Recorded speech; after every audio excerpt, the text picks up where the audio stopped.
তারপরে কে এঁকেছে? কণ্ঠ এঁকেছে। এবার সর্বশেষে গোবিন্দের বদন এঁকেছে। বদনটা এঁকে রাধারানী তার নিজের বদনটা সেই গোবিন্দের বদনের উপরে রেখেছে।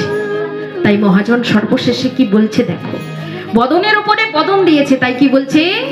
মুখে মুখ দিয়া কাঁদিয়া কাঁদিয়া কহে তার শোনে কথা। রাধে মুখে মুখ দিয়া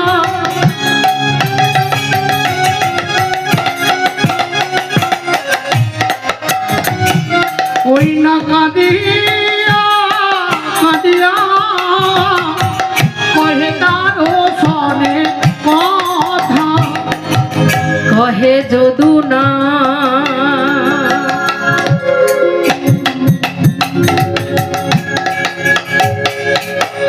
ওহে প্রাণনা দেখো গো রাধার ব্যথা।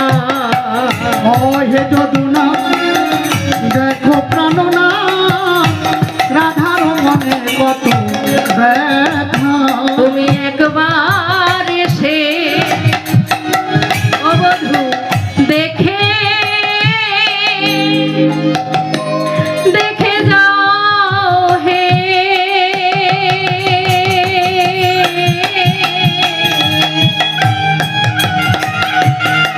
ওই না একবার এসে বধূ গো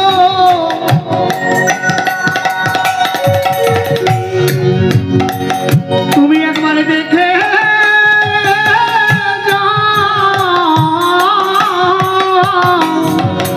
এই প্রেমময়ী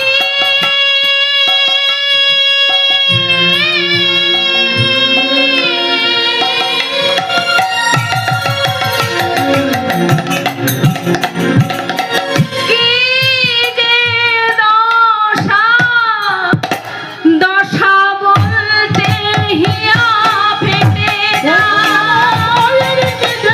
দশা বলতে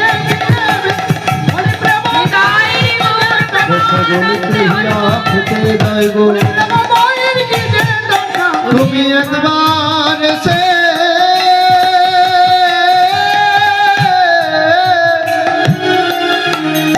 একবার দেখে যাও হে। কহে যদু না ওহে প্রাণনা দেখো গো রাধার ব্যথা। ওহে যদু না ওহে প্রাণনা